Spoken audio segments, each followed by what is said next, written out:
आप सभी को मेरा नमस्कार है। आप सभी का हमारे चैनल लाइफ सक्सेस में बहुत बहुत स्वागत है। तो आज हम इस क्लास में देवनागरी लिपि का विकास एवं उसकी विशेषताएं, भाषा की विशेषताएं और देवनागरी लिपि का जो विकास क्रम से संबंधित हम इसमें वर्णन करने वाले हैं।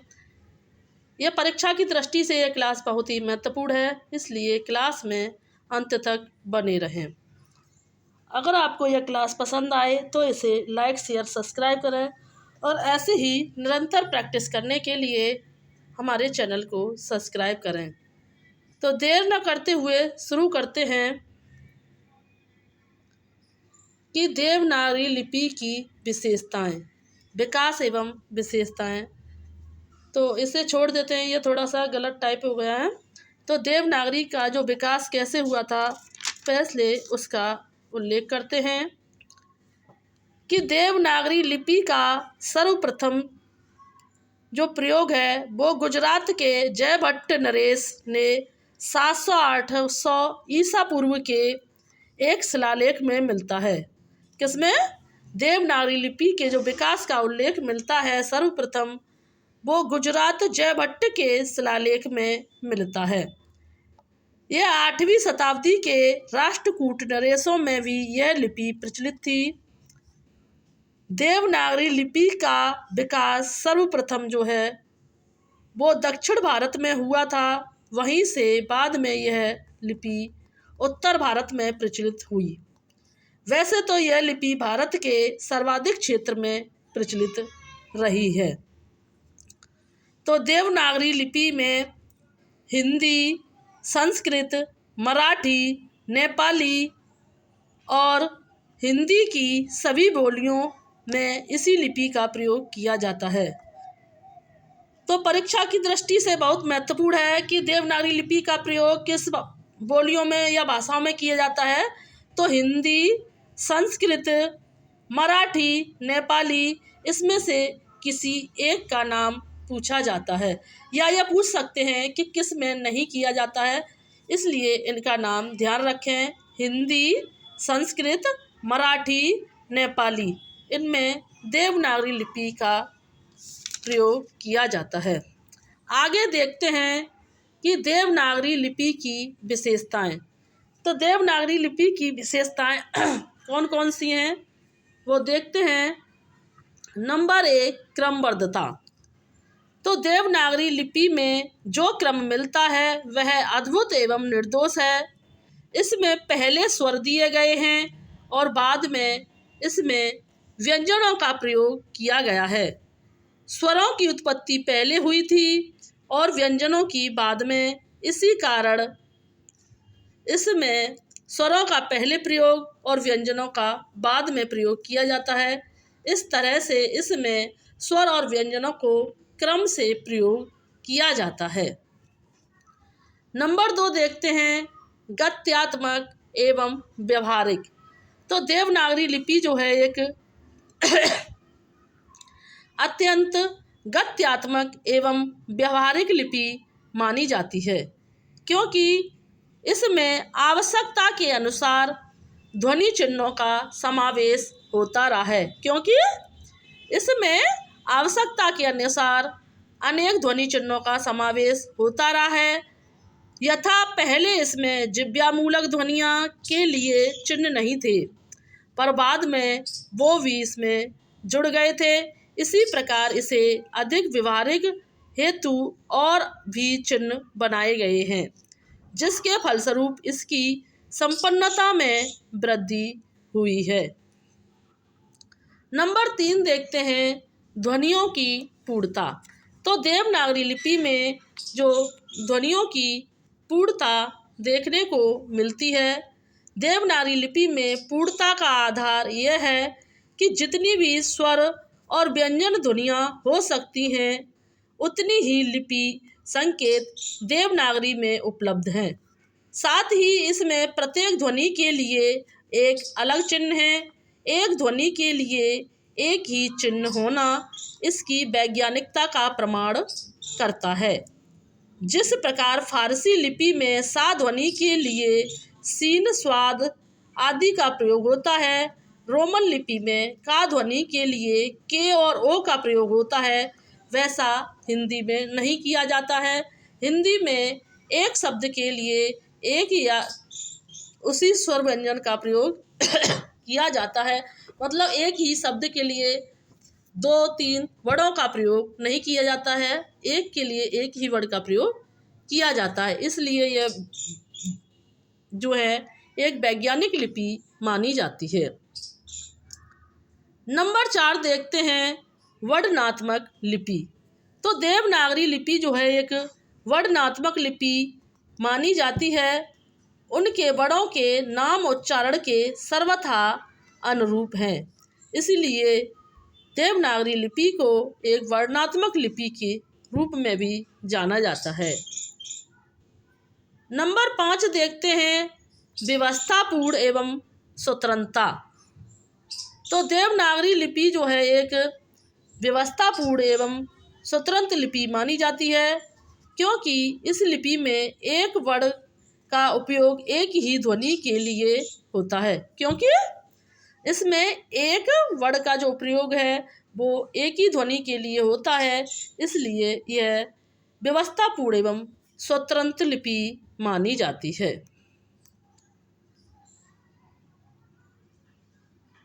नंबर 6 देखते हैं कलात्मक लिपि।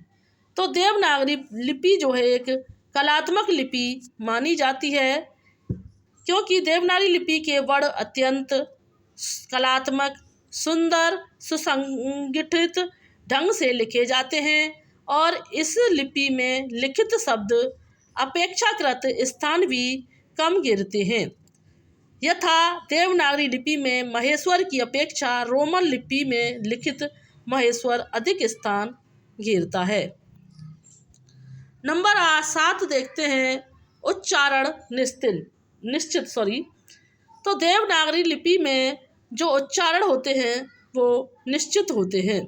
इस लिपि में प्रत्येक वर्ण का उच्चारण होता है, जबकि संसार की अन्य लिपियों में ऐसी ही जिसमें बहुत से लिखित वर्णों का उच्चारण नहीं किया जाता है। तो इसमें जो है सभी वर्णों का उच्चारण किया जाता है। आगे देखते हैं कि नंबर 8 देखते हैं यथा उच्चारण तथा लिखते। तो देवनागरी लिपि में हम जैसा उच्चारण करते हैं वैसे ही लिखते हैं। तो इस लिपि में प्रत्येक वर्ण का उच्चारण होता है, जबकि संसार की अन्य लिपियों में ऐसा नहीं होता है। इसमें जो बोला जाता है वही लिखा जाता है, तो यह भी एक इसकी विशेषता मानी जाती है। नंबर 9 देखते हैं ह्रस्व एवं स्वर की ह्रस्व और दीर्घ स्थिति। स्वर की ह्रस्व एवं दीर्घ स्थिति। तो देवनागरी लिपि में महत्वपूर्ण विशेषता यह है कि इसमें स्वर की ह्रस्वता और दीर्घता एक ही आकृति में तनिक सा अंतर करके दिखाई जाती है। क्या करती है? इसमें ह्रस्व एवं दीर्घ में थोड़ा अंतर करके दिखाया जाता है। नंबर 10 है वर्ण विभाजन में वैज्ञानिकता। तो देवनागरी लिपि के जो है वर्ण विभाजन में भी वैज्ञानिकता देखी जाती है, क्योंकि इसे 5 वर्गों में वैज्ञानिक वर्गीकरण किया गया है। इसके जो देवनागरी लिपि की वर्णमाला को 5 भागों में इसका वर्णन किया गया है। तो उसमें उच्चारण स्थान व उच्चारण प्रश्न समाहित हैं। कंठ, तालु, मूर्धा, दंत, ओष्ठ, इस प्रकार इनको 5 भागों में विभाजित किया गया है। नंबर 11 देखते हैं कि समस्त ध्वनियों को लिखने की क्षमता। तो देवनागरी लिपि में जो है वो सभी ध्वनियों को लिखने की क्षमता मानी जाती है। क्या मानी जाती है? देवनागरी लिपि में समस्त ध्वनियों को लिखने की क्षमता है।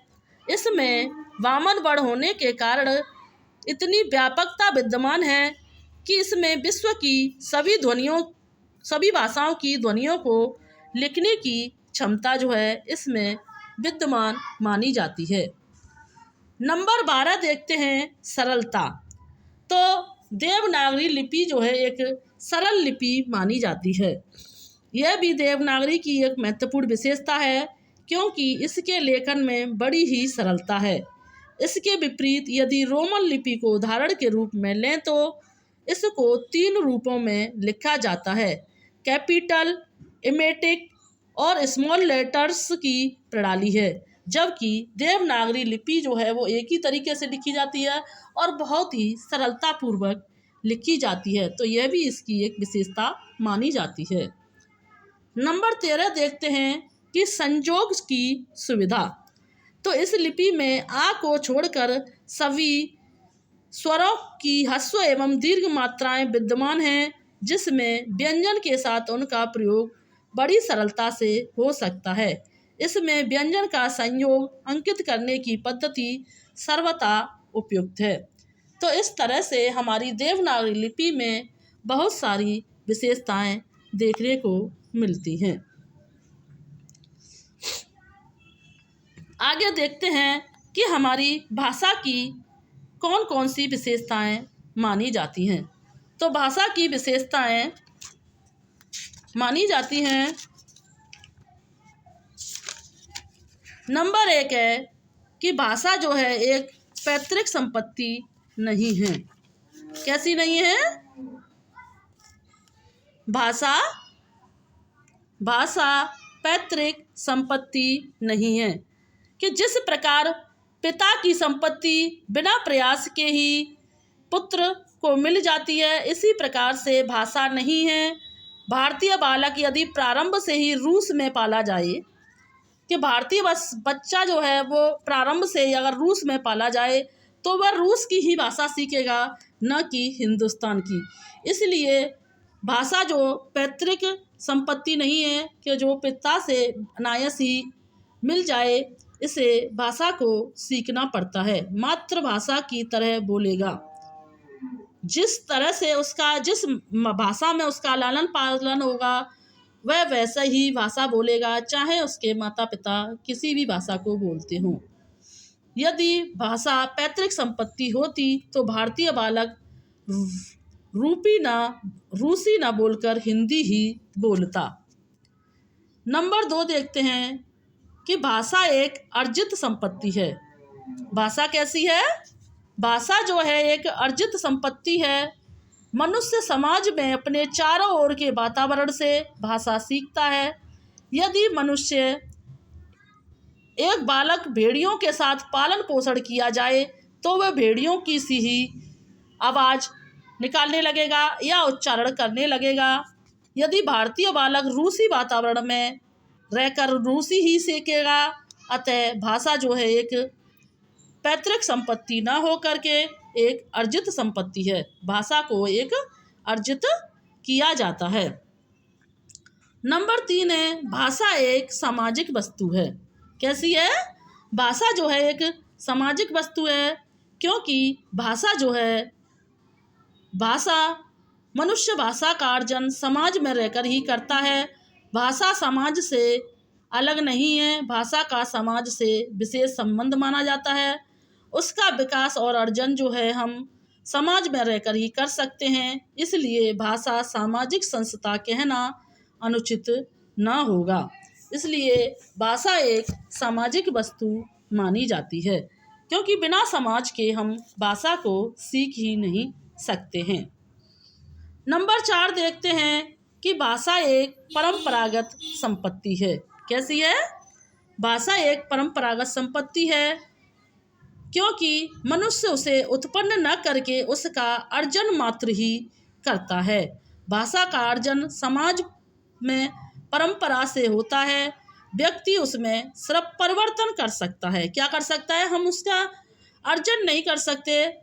हम उसमें क्या कर सकते हैं? सिर्फ परिवर्तन कर सकते हैं, किंतु उसके लिए उसका उत्पन्न करना संभव नहीं है।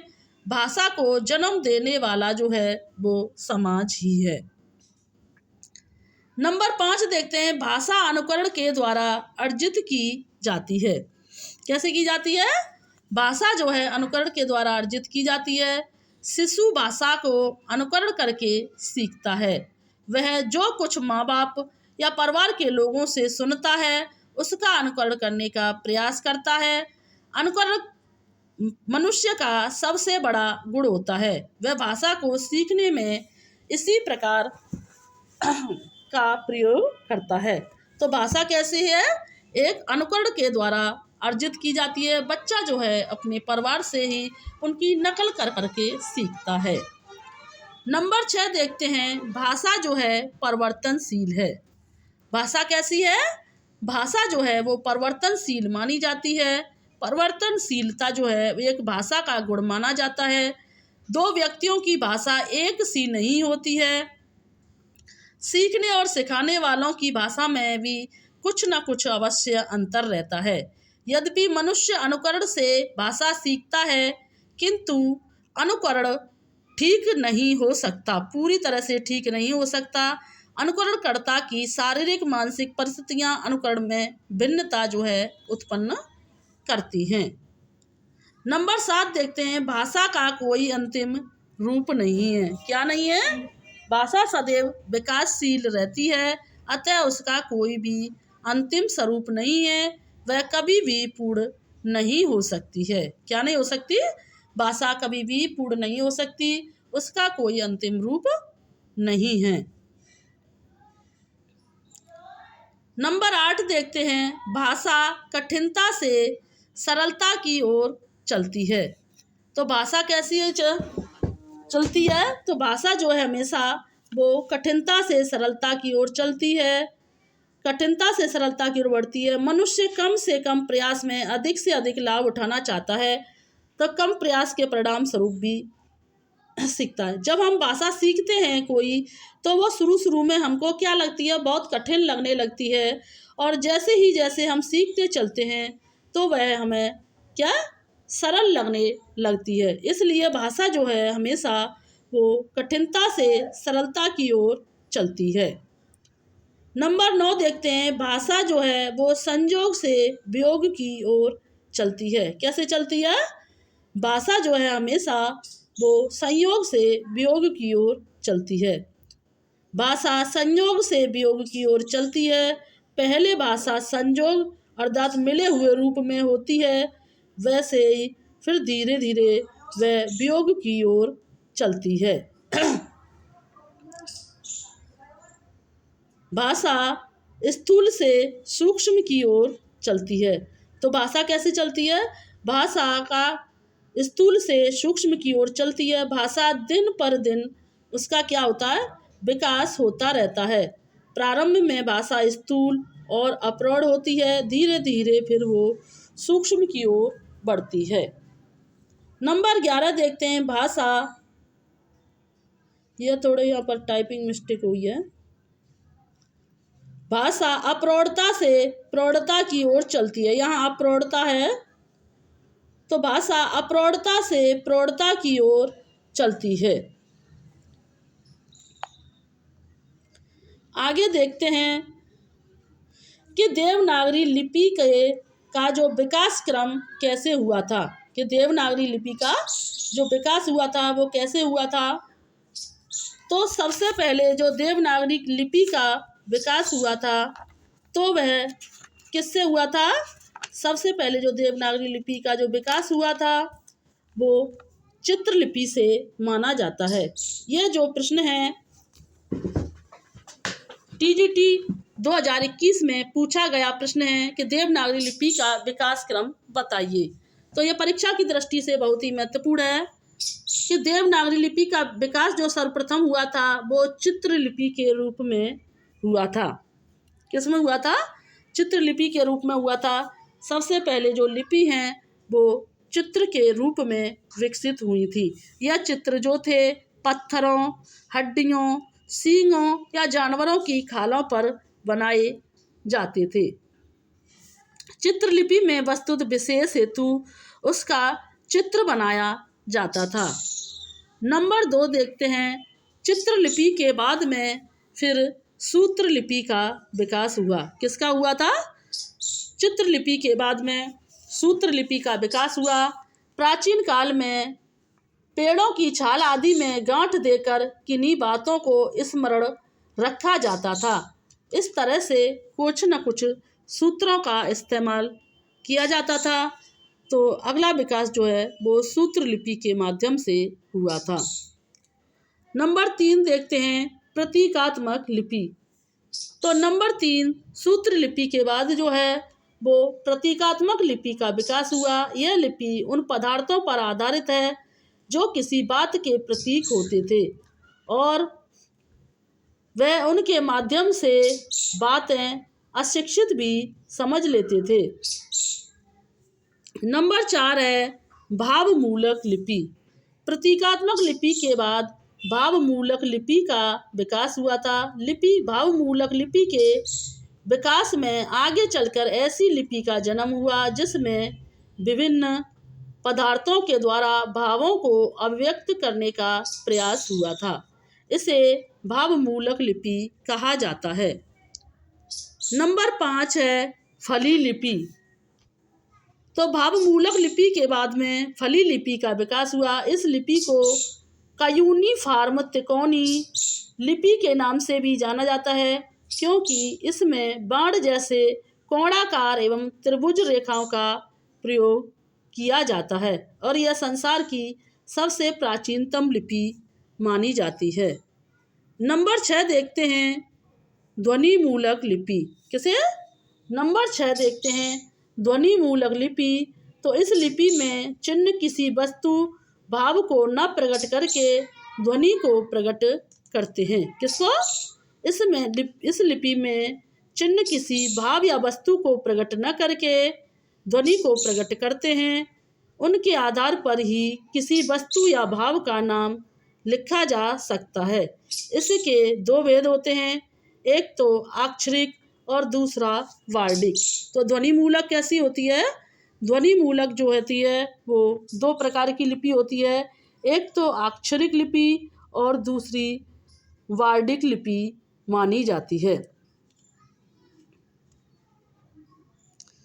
तो इस संपूर्ण लिपि में चित्रलिपि जो है वो पहली लिपि मानी जाती है और ध्वनि मूलक जो है वो लिपि की विकास की अंतिम अवस्था मानी जाती है। किसकी? चित्रलिपि पहली अवस्था मानी जाती है देवनागरी लिपि के विकास की, और जो ध्वनि मूलक जो है वो अंतिम अवस्था मानी जाती है। तो आज की क्लास को हम यहीं समाप्त करते हैं। अगर आपको हमारी ये क्लास अच्छी लगी हो तो इसे लाइक, शेयर, सब्सक्राइब करें और ऐसी ही निरंतर प्रैक्टिस करने के लिए हमारे चैनल को सब्सक्राइब करें। Thanks watching this video. जय हिंद, जय भारत।